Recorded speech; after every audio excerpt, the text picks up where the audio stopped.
Summer के लिए आज मैं आपको सिखा रही हूँ कोल्ड क्यूकम्बर सैलेड बनाना। Mayonnaise 1 cup,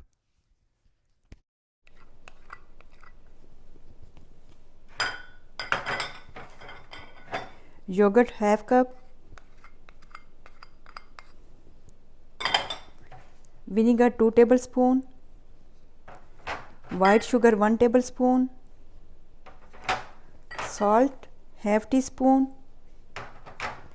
black pepper 1 teaspoon, dill 1 teaspoon.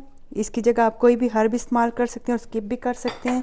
ये लेके सब कुछ मिक्स कर लीजिए। ये थे मिनी क्यूकम्बर, आप इसकी जगह इंग्लिश क्यूकम्बर और सीडलेस क्यूकम्बर भी यूज़ कर सकते हैं। ये बारीक आपने काट लेने हैं, ये भी इसमें शामिल कर दीजिए।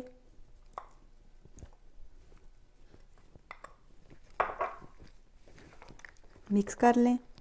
क्यूकम्बर सैलेड हमारा रेडी है। इसको थोड़ी देर फ्रिज में रख दीजिए और इंजॉय कीजिए।